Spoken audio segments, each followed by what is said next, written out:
You are using your subconscious mind every single day, whether you realize it or not. And most of the time, you're using it against yourself. People believe miracles are rare. They are not.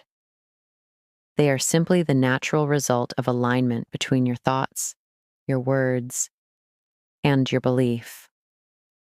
The subconscious mind is the bridge that holds them all together. Most people never manifest what they want because they speak doubt while trying to believe. They pray for change, but then repeat words filled with fear. And the subconscious mind listens to that, not to the surface desire, but to the repeated command hidden underneath. When I began to teach this, I saw people transform their lives, not with willpower, not with hustle, but with a shift in consciousness. A shift that starts when you stop letting logic and fear control your words and emotions. This is not about thinking positively.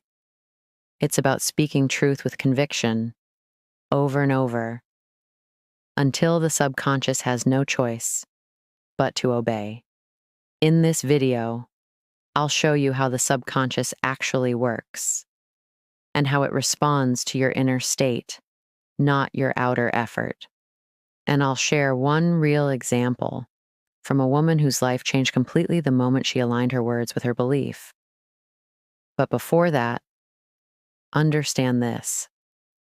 Your subconscious doesn't care what you want. It only responds to what you believe is already true. So if you're constantly repeating the same doubts, the same fears, the same silent frustration, you're programming your mind to keep the very struggle you're asking to escape. That's why most people stay stuck. And it's exactly why the few who understand this create what others call miracles. The subconscious is not logical. It doesn't respond to facts. It responds to repetition, emotion, and conviction. That's why affirmations work. Not because they sound nice, but because they are commands. Every time you speak a word with belief behind it, you're planting a seed. And the subconscious always grows what's planted. But here's the truth most people avoid. You're always affirming something. Every complaint, every excuse, every phrase like, I can't, this always happens to me, or nothing ever changes. Those are affirmations too, just in the wrong direction. Your subconscious is not judging what's good or bad for you. It's neutral. It obeys whatever you impress upon it with emotion and repetition. That's why fear is so powerful. It's emotionally charged and often repeated. And without knowing, you're programming struggle into your reality. That's what I started to notice. People weren't weak. They weren't unlucky. They were hypnotized by their own words, saying one thing consciously but repeating another in private. And the subconscious obeyed the private belief, not the public wish. So I began teaching people to speak differently, not to fake positivity, but to command reality with intention, to use their words like a sword, sharp, deliberate, and faithful. And I want you to think about this right now. What are you affirming when you talk to yourself in silence? When things don't go your way? What's your first internal reaction? That's the real affirmation. That's what your subconscious is listening to. If you want miracles, you must stop negotiating with doubt. You must stop repeating what you don't want. Because the subconscious mind can't filter sarcasm, fear, or hesitation. It only receives what's spoken with emotion and belief. You're not cursed. You're just repeating the wrong spell. And once you understand that, you can begin rewriting the program, word by word. Let me show you how this truth plays out in the real world. Sarah Blakely was selling fax machines door to door. She had no investors, no background in fashion, and no one telling her she would succeed. But she had one thing most people ignore: a trained subconscious mind. Since the age of 16, Sarah had a practice. She would write down one phrase over and over: I'm going to invent something that will change the world. She didn't know what it would be, but she believed it. And she impressed that belief so deeply into her subconscious that when the idea for Spanx came to her, she didn't hesitate. She didn't wait for support. She acted. She protected the idea from doubt. She spoke only to people who wouldn't kill it with fear. She treated her vision like it was already real, even when no one else saw it. That's how reprogramming works. You don't need the full picture. You need full conviction. You need repetition with emotion. And you need silence when doubt comes knocking. Sarah didn't manifest success by chance. She did it by repeatedly training her mind to believe in something before there was any proof. And she didn't dilute it with negative words. That's what most people do. They speak their vision, then sabotage it with casual doubt. The subconscious listens to the most repeated command. And in Sarah's case, that command was always forward, always clear. Eventually, her product became a global sensation. She became the youngest self-made female billionaire in America. But the real win came long before the money. It came when she chose to believe and kept speaking that belief until it became her reality. That's the power you hold right now. If you're willing to speak with that kind of consistency, your subconscious won't resist. It will respond. If you want to use your subconscious mind to manifest change, you have to treat it like sacred ground. You don't plant chaos and expect peace to grow. You must plant what you want, and you must do it consistently. Start with your words. The moment you wake up, before you check your phone, before you repeat yesterday's thoughts, speak what you choose to create. Not what you fear, not what you wish, but what you decide.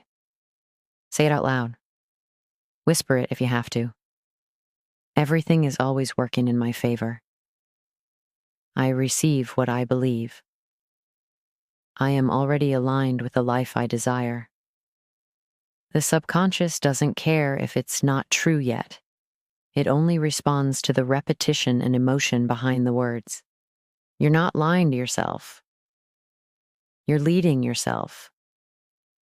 And you must be ruthless about what you allow in your inner dialogue. That means cutting off the thoughts that don't match your new reality. That means choosing new reactions when you feel fear, rejection, or disappointment. Because every emotional reaction is an instruction to your subconscious. And it doesn't know when you're joking or when you're serious. It just obeys. That's why discipline matters more than motivation. Because you won't always feel inspired. But you can always choose to repeat the right words. And those words become your new program. Every time you say, I never get what I want, you delay the very thing that's trying to reach you. But every time you say, it's already mine, you close the gap between belief and manifestation. Repetition rewires, and emotion energizes.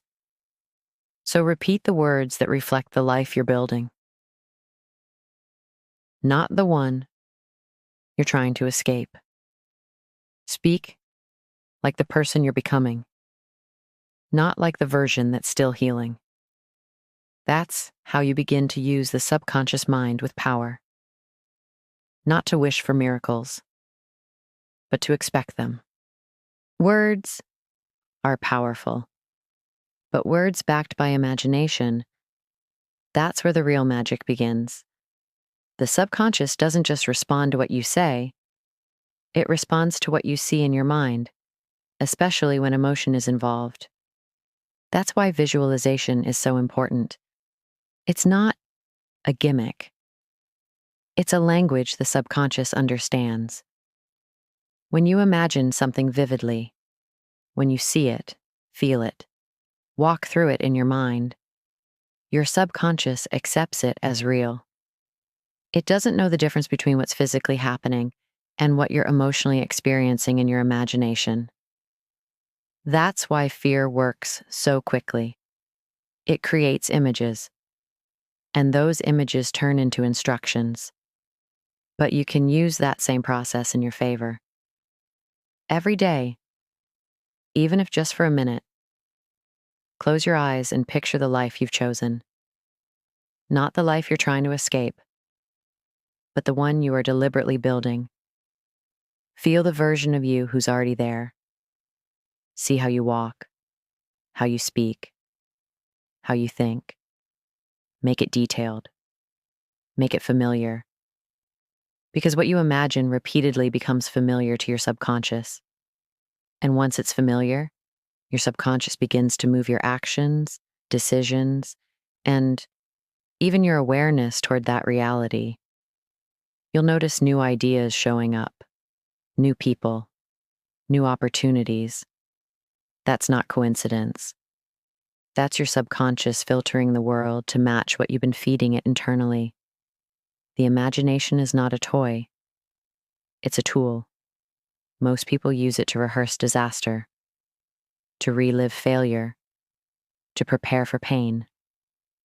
And they wonder why life keeps giving them more of what they don't want.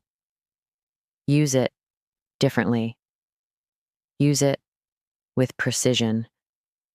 See the outcome you want, and see it clearly, over and over, until it stops feeling like a dream and starts feeling like a memory. Because that's when the subconscious responds. Not when you wish, but when you remember a future that hasn't happened yet. You don't need a perfect plan. You don't need more time, or more proof, or someone to give you permission. What you need is to take control of the one thing that shapes everything else, your subconscious mind. This is not about fake positivity. It's about real alignment. Your words, your thoughts, your emotions, they are shaping your future right now, whether you like it or not, whether you believe it or not. The question is, will you keep repeating the past? Or will you start commanding the future? Everything changes the moment you stop reacting and start choosing. The moment you stop saying, I hope, and start saying, it is done. That shift from wanting to knowing is what moves the invisible forces in your favor. Don't wait for the world to change so you can believe. Change what you believe, and the world will follow. Every miracle starts as a quiet decision, a sentence spoken in private, a belief held when nothing makes sense. That's the seed. And the subconscious, faithful and obedient, begins turning it into form. You are not here to survive. You are here to create. So speak as if it's already yours. Think as if it's already done. Feel as if you're already living it. And watch what happens next. Because the moment you stop doubting and start deciding, your subconscious becomes your servant, and miracles become normal. And if this message has reminded you of the power you hold, make sure you follow this channel. Let it be your daily reminder, your mental reset, your space for truth. Now tell me below, what are you choosing to believe from this moment forward?